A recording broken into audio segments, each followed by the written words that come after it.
Hello everybody, welcome to the podcast. I've not done one of these in a while, and you may have not seen me for a while online, and that's because I purposely took myself off for a bit because I thought I was using it all too much, especially apps like Instagram and social media. I actually deleted my main account, so I can't get that back, but found another one, so I'm using that one now to put some bits online to stay connected, because what I found out during this few months period is that actually it does actually become quite isolating, even coming off WhatsApp and stuff, which I may have to start using again. It's just harder to communicate because everyone uses these things to communicate, and then they find it more difficult. Strange, but what I've learned is that you just got to use these things with more intent. I've got other devices. I've got like a wristwatch I use, I've got a Nokia phone I use, got a pedometer that I use, which is great because then I can count my steps without taking my phone out with me. I don't need to use Strava or anything. It's not got Bluetooth. I just know how many steps I've done. I can even input it on my iPhone to keep track of it if I want to. The thing is, digital tools are very useful. It's the only negative is when you start using them too much. Just like anything becomes bad for you if you use them too much. You know, drugs, food, alcohol, coffee. Stop the caffeine. That's helped a lot with my mental health a lot. Walking more out in nature. And I've just started getting in the studio more after having a bit of a break. Digital minimalism. Not sure whether it's for me or not. I think it is. I like the idea of minimalism, so I've gotten rid of a lot of stuff I own, cleared out, taken things to the tip. You realise you don't use most of what you have. So I've gotten rid of a lot of stuff,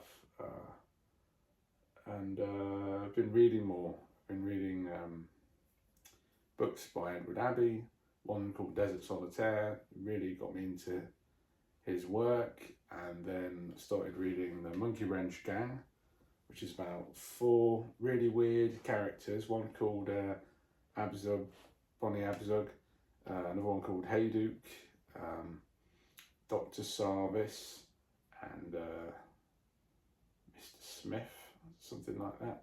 The Mormon polygamist who has multiple wives, and it is about them sort of going out in the desert at night and stuff, and damaging machinery and bulldozers and all this kind of stuff they're trying to use to build infrastructure through natural landscapes and deserts. They're trying to stop the building of dams or destroy dams and railway lines and billboards and stuff like that. It inspired a lot of direct action and environmentalism in the I think in the 60s, 70s.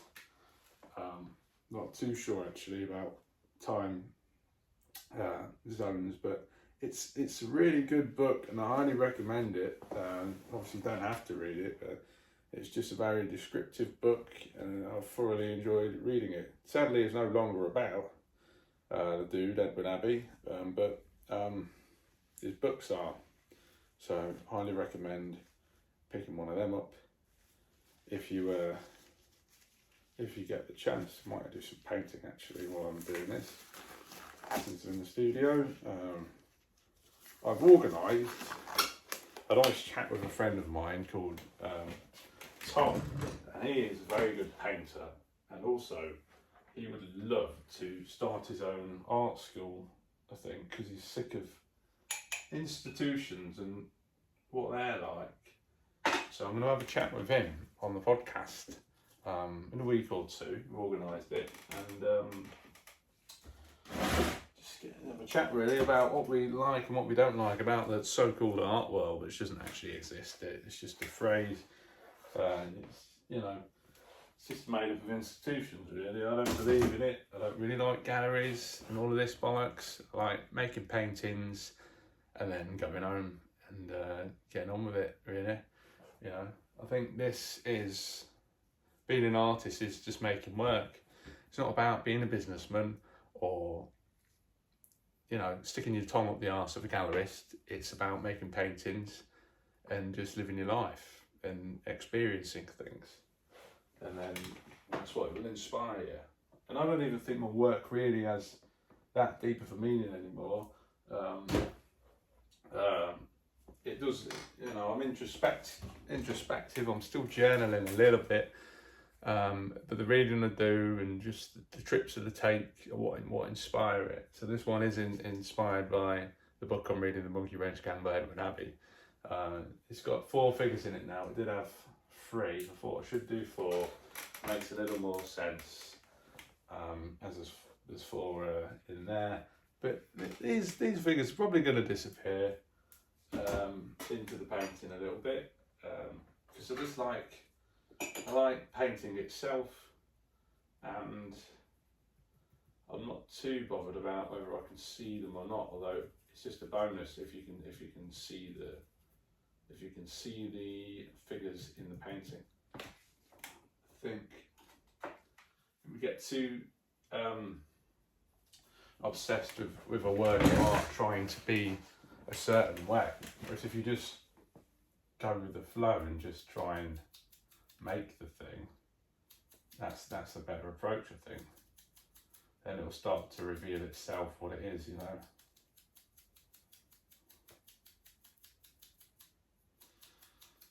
And I like that. I like this idea of just going with the flow. And I try and be more like that. It's hard, it's something you have to practice, and you have to be aware of when you're not being like that, so you can bring yourself back to that way you're living, that space of mind. It's a hard one. It's part of the reason I stopped using all those apps, so that I can live more in the moment, which is the most important thing to be, is to be in the moment. Of course it is.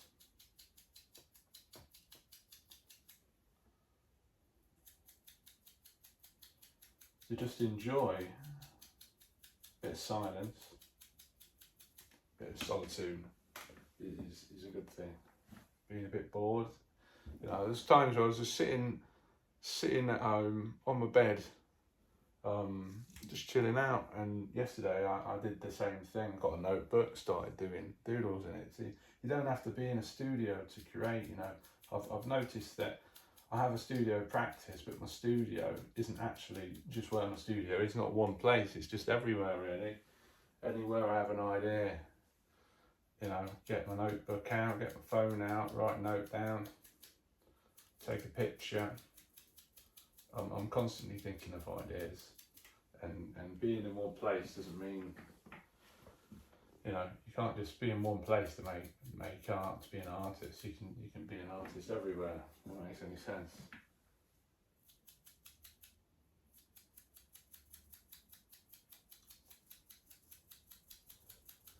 I think it's a privilege to have a studio, you know. It's a privilege. It's a privilege to be alive. Thinking about that earlier on. I was thinking, you know, we all get fed up at stuff, don't we?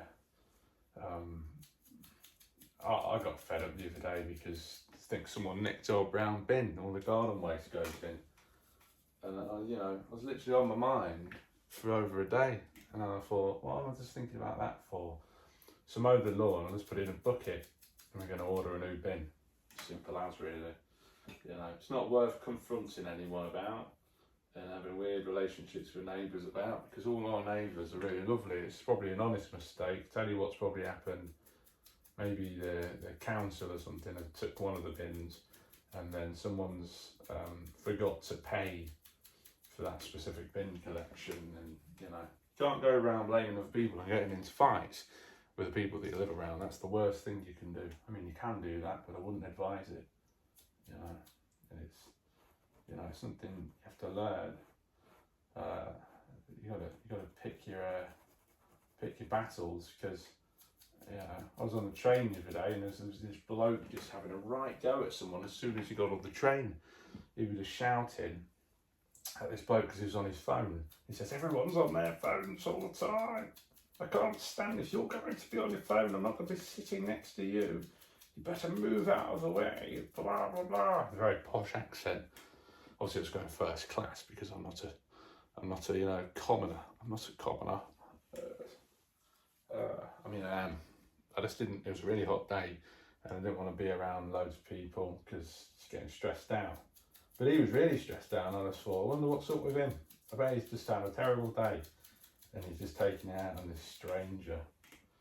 And that's just something that sometimes that just happens. The madness comes out of you and it can get really bad and it's hard to come down from that. It's really hard to come down from that level once you're there. But he was right for the rest of the journey, I think. He was just a bit stressed out. But yeah, you got to be careful about stuff like that because you really don't know what other people are like. It's just like dogs. You shouldn't, go and stroke a random dog in a park because it might bite you. I got bitten by a dog, my friend's dog. I always wind him up about it. I always say that's why I've got hand tattoos, because your dog bit me and now I've got to have these hand tattoos because it scarred me for life. And he's always like, oh, it's a funny thing though. But you got to be careful.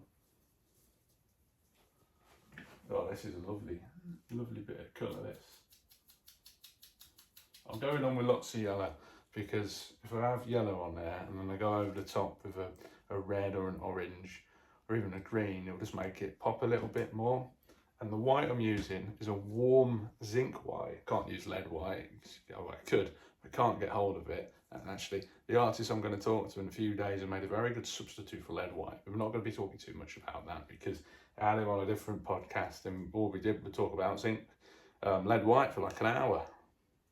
We will probably start talking about paint, maybe some different things I've discovered lately. I was at an archaeology museum, part of the UCL, University of Central London's collection of Egyptian artefacts, and there was some materials in there that these figures were made from that contained copper. I think it was called fans or fans. Can't actually remember what it were called, but it's this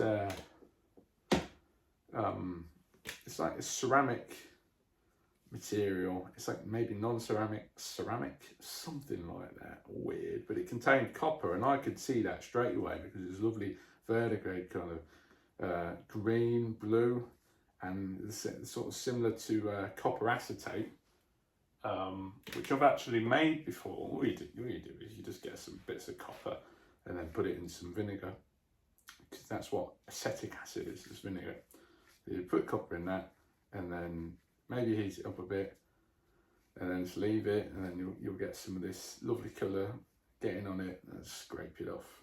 If you get really thin bits of copper, maybe just smash it down a bit and then you could put it into the acetic acid and then just leave it in there and then pour it all out onto like a sheet of paper, and then it'll probably all turn into copper acetate, which then can be turned into a pigment. The only thing is that this pigment is an incredibly reactive pigment and often will turn, I think, a darker brown or green instead of this sort of, maybe this kind of blue, similar to this.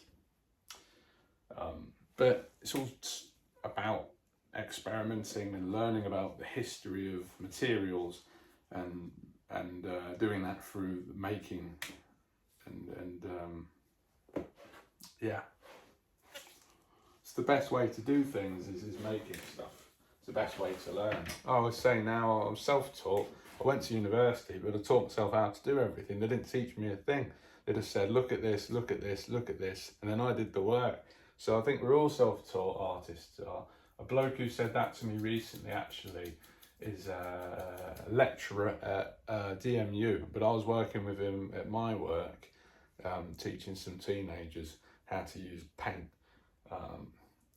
in a way that isn't sort of restrictive, you know, we were just sort of like, you know, it doesn't matter how you do it, just do it, you know, doesn't matter what it looks like, get over it, just paint, you know, let your hands do what they do.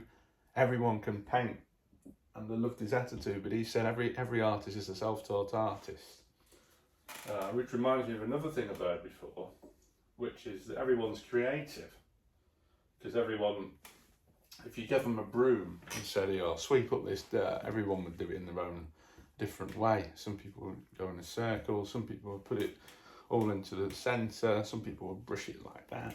Everyone does things in their own particular way. So everyone is inherently creative, even if they don't think they are. They are, and I think that's a beautiful thing. It shouldn't be. It should be encouraged more to be creative.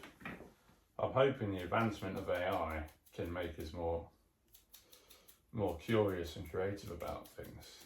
I was trying not to use it for a bit, and then I thought, you know what, this is actually quite a good tool for getting all the boring stuff done quickly, and then I can focus on stuff like this that I want to do.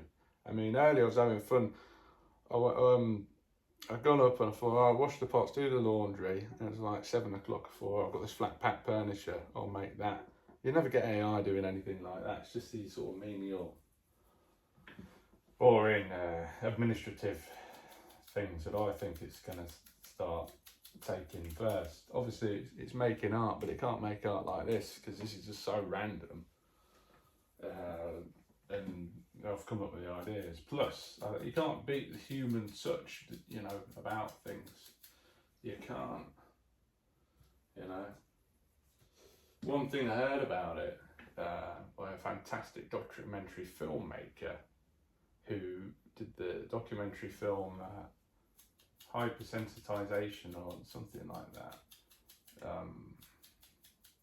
What's his name?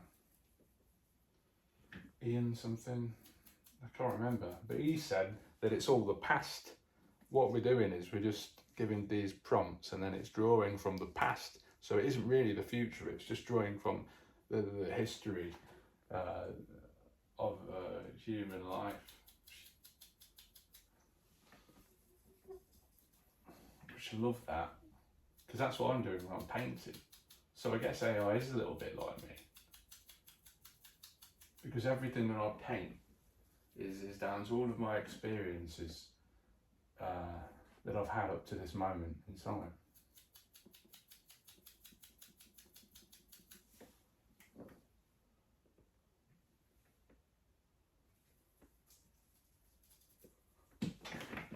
So I don't know why I'm using this yellow, but subconsciously maybe I'm using this yellow because I've got the sun in my eyes once, and I was like, oh, that felt really warm.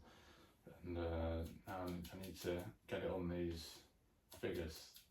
Also, this painting is called the Psychedelic Desert Luddites, so there needs to be some yellow in here.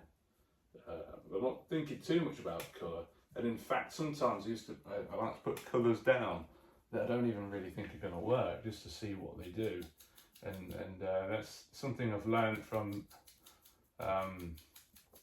Howard Hodgkin, who's a fantastic painter. Actually went to the same university as me, Camberwell College of Art.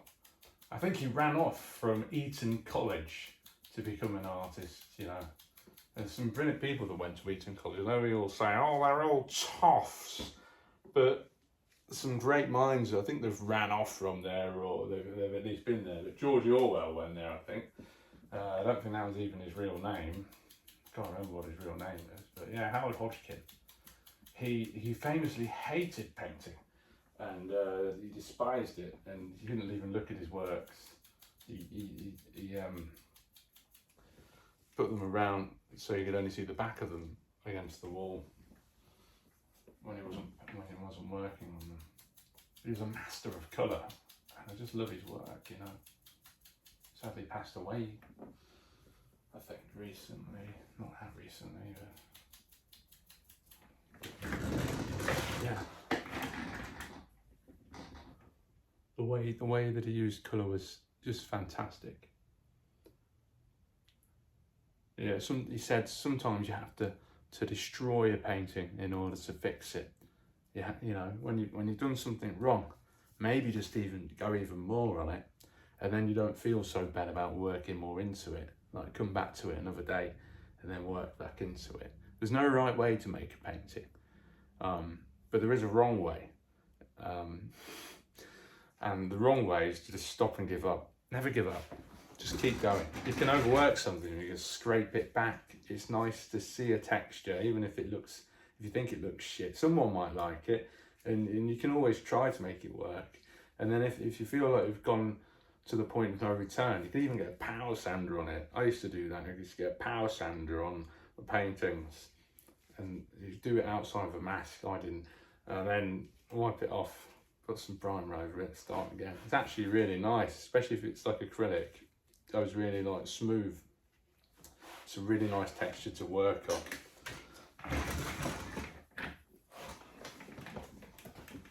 But I love it. I love colour. I don't think it's taken seriously enough, colour. It's a very serious thing, you know. You can't go around just all in grey all the time.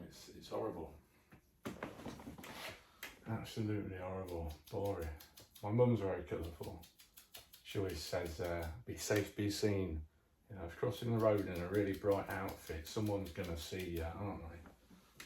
If you're always doom and gloom, they're not. My girlfriend brings it up. She calls it dopamine dressing. She's always in a strange, wonderful outfit with lots of frills and lace and colours, and it's beautiful. She looks completely different to everyone else. Everyone else is playing it safe. They're very worried about what other people think about them, and you don't want to be. I mean, we all are, aren't we? But you don't want to be, because what's the point? We're all gonna fucking die. So if you're worried about what other people think of you all the time, then how are you gonna do anything? Like, who cares? Like, care about it a little bit, I guess, but don't let it rule you. Don't let it rule what you do, because that will wreck your life. Ooh, deep. Yeah, taking ages. This is. That's a beautiful thing, you know. You could do this for however long you wanted, and then go home and come back the next day and put some more on. Because what I'm doing is I'm mixing a lot of solvent into this oil paint, and what it does is it dries really quickly because of that. Also, what you could do is you could use your traditional rabbit skin glue gesso on the surface as your primer, as your ground, and then what that does, it really sucks all the oil in, and it dries a lot faster, and it's just, and you can, like, it won't dry straight away. You leave it for a few days, nice and dry, or at least a film develops, so you can work into it different colours without them going all mucky. Which is another, you know, another good reason to learn about painting. You don't have to go to university. Just read some books. Just go to some museums. Just listen to podcasts and artists that you like, and you'll find out these things for yourself and find out how easy they are to make. You know, rabbit skin glue is just some pellets. You put in some water. You warm it up. Give it a stir. Like, you leave it to soak overnight. You warm it up. Give it a stir, and then you can size a bit of linen or a bit of canvas. Now, if you're going to stretch linen over a wooden frame, what you want to do first is give it a soak and then let it dry. And then when it's dry, then you can staple it around your canvas. You do that because it does shrink when you wet it. So if you sort of shrink it and then put it on, then it'll stay nice and taut and won't go too loose. And then also, normally at the back of a pre-bought canvas, you'll have some wedges that you can hammer to expand the frame a bit. It'll sort of go like that, and the mortars.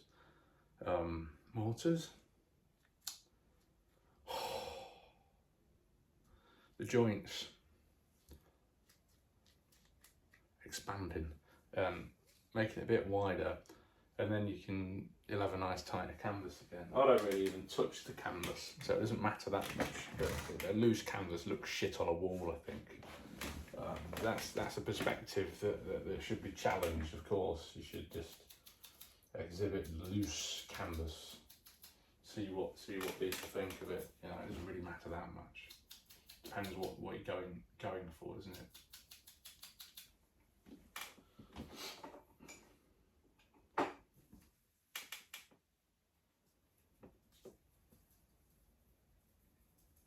But being loose isn't a bad thing.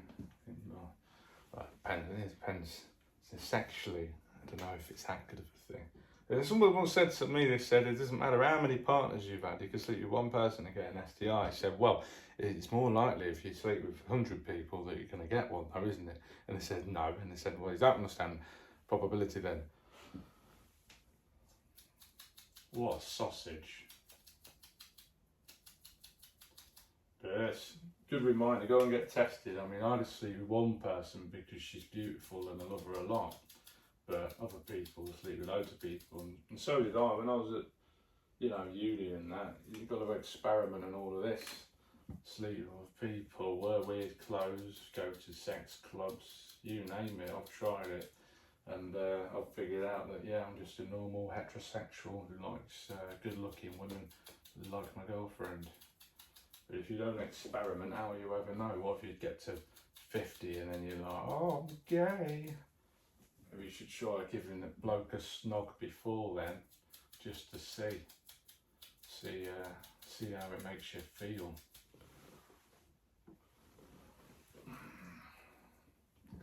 Experimentation, doing stuff, travelling, living in other people's shoes. It's like the great Anthony Bourdain said. I keep seeing these video clips of him from his fantastic documentary I've watched. Really, if you've not seen his documentary, go and watch it. I think he's got a few different series, but one of them are bloody brilliant. Sounds like maybe the title to the Jack Kerouac book On the Road, or something similar to that, Visiting all these different countries, but I just love how authentic he is. He just speaks like he speaks, he talks like he talks. He's not afraid to show his opinions and show what he's actually like. He's not trying to be something he's not, because if you're trying to be something you're not that person. People can tell, people think you're awful, or they think, oh, that's comfortable, that's easy listening, but they're not being challenged. Their views aren't being challenged, and it's good to be challenged a little bit, I think. It's also nice. He went to some places where news channels would go to and say, look at all this horrible violence and all these horrible people here. And then he'd go there and say, look at all these lovely people here eating this lovely food together. How nice are these? A different perspective, because he's going in with an open heart, and he's not, not fear. Like, he might be a little bit in his mind, but just going in with no expectations. To shake people's hands, to respect other cultures, because other cultures live differently. I've been looking at going to Spain on holiday to a place called Almeria, where apparently, around the southern coast. So it's near Africa. It's right near the equator. So very hot, very arid, very dry. And because it's so close to the Sahara Desert, Morocco, Algeria, places like that. It's a big interest to me, because the UK, where I live, would have been about that location near the equator where the Sahara is millions of years ago. So that's one interest, but also just to dive into the local culture. But how they live there, they get up, they have something to eat, long lunch, and then they'll go inside for the rest of the day until later on. And then everything will open again. So they close like 1 or 2 or 3 or whatever, and they open back up at 8, 9, and then everyone's out eating really late at night because it's cooler, it's more pleasant to be out, and then you can just have a nice social, relaxed time. They're not going to kick you out after a certain amount of time, because what you're doing there is you're having a nice time and you're socialising, and that's what you're doing. It's not just about the food. The food is it's just something you need, isn't it, really, to keep going and all of that. But it's that's really appeals to me. I get worried about it too, because I'm not used to that. I'm used to being able to just go to the shops whenever I want and all of this. But Maybe there's a restaurant I want to go. I just go to it because it's going to be open. I know it's going to be open because restaurants here are open. We only live in a different part of the world, do things differently. You can't go to somewhere else expecting everything to be the same. And if you do that and then you complain, then you're a moron. Yeah, it's good to go, even if you find you don't like it. I don't like it. I don't like it. You might like somewhere else in the world where it's slightly different. I need to go to Asia because that's completely different. I've never really ventured out of Europe. Well, I haven't. Albania felt like Italy to me when I went there last year. I went to Oslo, in Norway, went to Switzerland. I went interrailing in Switzerland with my best mate. Where else did I go? I went to Belgium with Ruby. Don't know if I went Netherlands last year, but I went there the year before. That was great. Thinking I might go there this year because it's girlfriend's grandma's 80th, you see. But they've warned me, they said, oh, it's going to be a bunch of old people that speak Dutch and not much English. So they don't know how comfortable I'll be, but you've got to get comfortable with different languages and being able not being able to speak the language if you want to travel around the world, which is something that I want to do. I'm a little bit scared, a little bit apprehensive, but I want to do it. I want to see the colours and how different people live and act, and see if I can learn anything from that. But I tell you what I've also been trying to do is just to live my life and to realise, I can get up, I can take the dog for a walk. I had some binoculars I got from the charity shop the other day. I went on a slow walk around my usual sort of loop around the park, and it was completely different because I was looking at everything in a completely different way. I was looking for birds. I didn't really know what kind of birds I was looking at, but it was just lovely to be able to see the same place from a different perspective.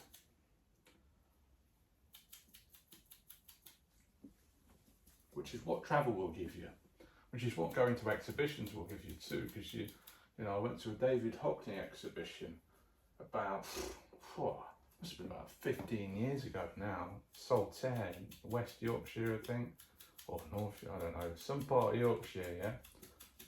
And when I come out of that, sort of seeing all of the rolling hills and the landscapes completely differently, just like when you go and see an Impressionist painting, you see those lovely purples in the shade, in the shadows, and then you go to a park on a sunny day and you look at the road and you look at the path and you realise those shadows aren't black, they're purple, and the pavement's got a little bit of orange in it, and everything's a little bit more colourful than you think.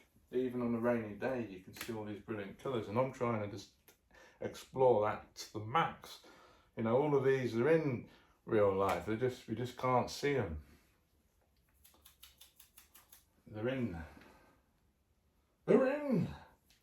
They're on the planet, sure, especially in the desert. Another reason, the fire depression, or sort of hypersaline environments, sulfur dioxide, and these iron salts and random chemicals making weird colours come out, it's just fabulous, I want to go and see the real thing. There's the marathon that they do, and it's not the really famous Sahara marathon. There's another one, and it's out in Algeria. A lot of the money goes to this nomadic tribe that have kind of been displaced by forces. Let's just say forces, because I think it's some Moroccan political forces or something like that. Which ain't no good, is it really? There's lots of people being displaced all over the world. It's terrible. And I don't think Algeria are that innocent either, but neither are we. In Britain, there's wars going on all over the world right now. It's just horrible. It doesn't mean we need to treat anyone any differently. We can still live our lives with our beliefs. We don't have to treat people differently just because our government's doing a certain thing. we can choose to be open-minded. We can choose to be warm to other people and other cultures instead of having a cold scrawn on a face. It doesn't make you feel very good when you meet people, unless you're a bastard. Then you go into hell if you believe in it. I don't think any of us are. It all just stops.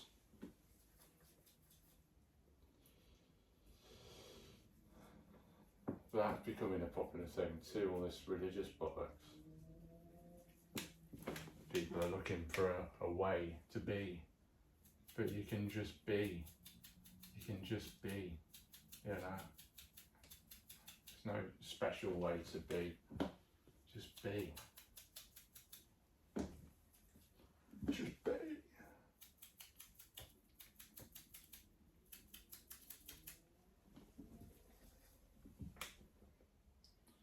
Absolutely. Oh, see, there's a bit of a hand going on here.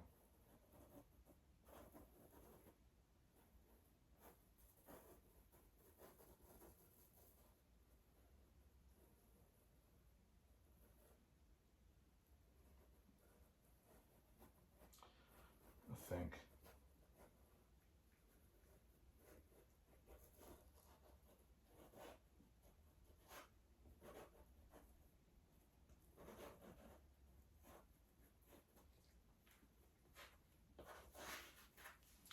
I like to draw things in, paint them in, and then I'll just go in.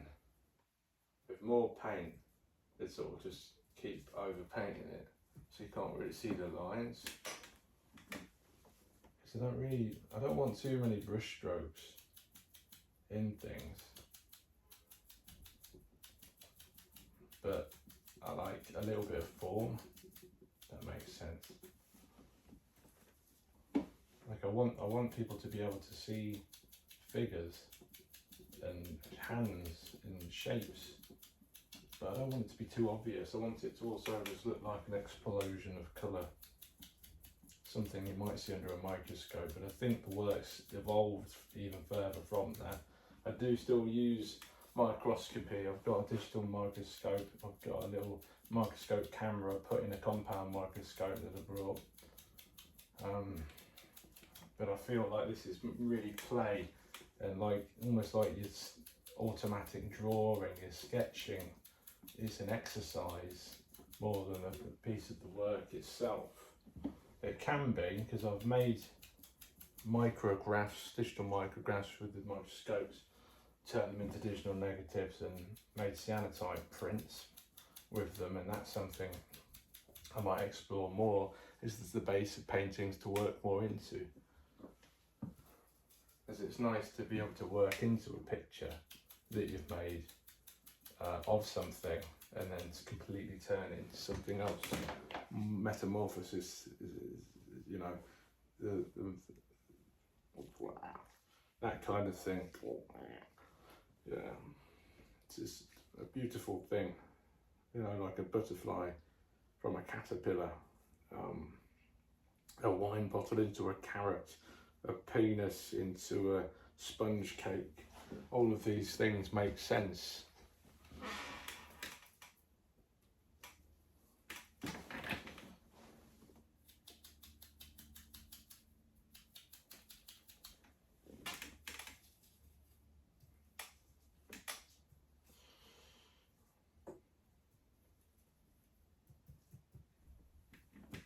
They don't have to make sense.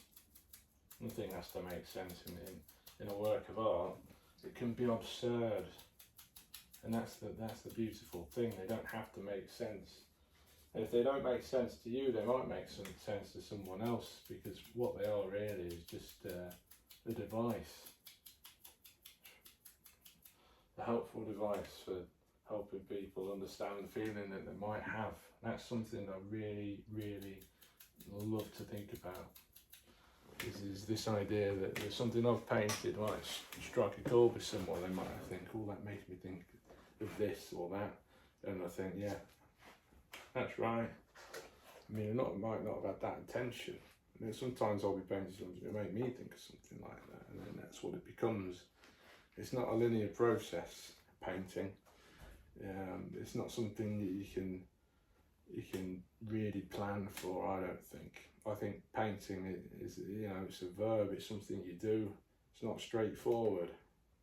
I might have this idea that this is going to be one thing, but tomorrow it might turn into something completely different, and you've got to be open to that possibility.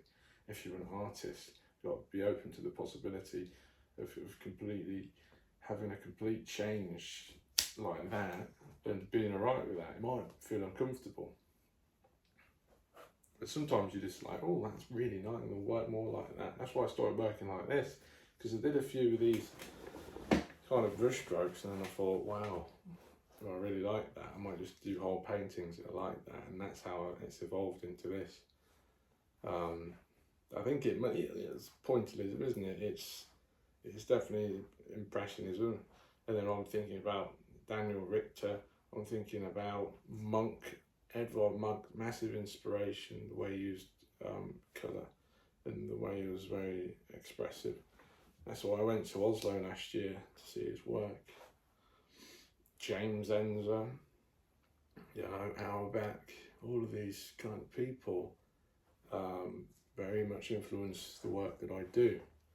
And they are painters that just painted and experimented and were very loose and just tried things out.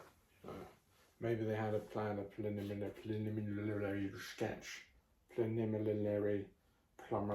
sketch that they did before the painting.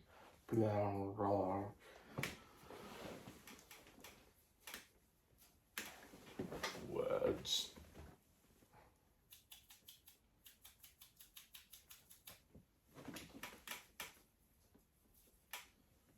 It might turn into something completely different, that's the point. Being open to that. I mean, my relationship, we didn't even want to be in a relationship. We said to each other, look, we need to work on ourselves. That's what we're doing, because we both got out of other ones that we didn't like, and we were working on ourselves, getting strong, reading, focusing on our art practices. But then we had but then we just couldn't take our eyes off each other, and we thought, no, what, we like each other too much, so we just got to be together. And that's something, I think you got to believe in that. You got to believe, go through hell with something, and you still come out the other side, and you still got, you've got to be open. You can say no to yourself, but then you meet someone and you're like, I'll actually. You've got to be vulnerable, and you've got to be open to that possibility. I shall never find anything beautiful. And if you never find anything beautiful, what's the fucking point of life? It's not all pain and doom and gloom. It's all this fucking bollocks about. You got to put yourself through it, and you got to really feel the pain. But you don't have to be negative about that. That's a positive thing. To be able to go through adversity is a positive thing. It feels like shit when you're going through it. This apathy, this shit, this fucking sludge of diarrhea. It's disgusting. Fucking hell, it's horrible. And you come out the other side and you're this sort of beautiful fucking colourful flower, aren't you? Fantastic. People are like, how'd you get there? It's a marathon, that's what it is. Not a sprint. So you get up every day and it's like, no pain, no gain. Well, it's a privilege to feel this pain, isn't it? So it's not pain, I'm alive. That's what life is. Life is pain. And then maybe pain is NIAP. That's it backwards, isn't it? NIAP. Don't believe in it. Some people don't believe in God. I don't believe in pain.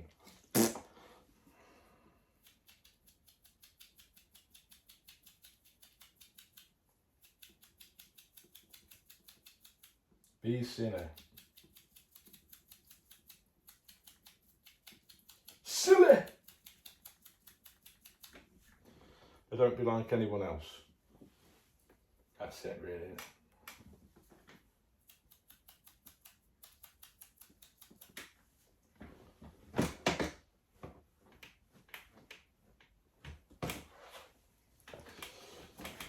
Doesn't look very good today, to be fair. This shirt makes my arms look big. They're not that big, I don't think they're that big.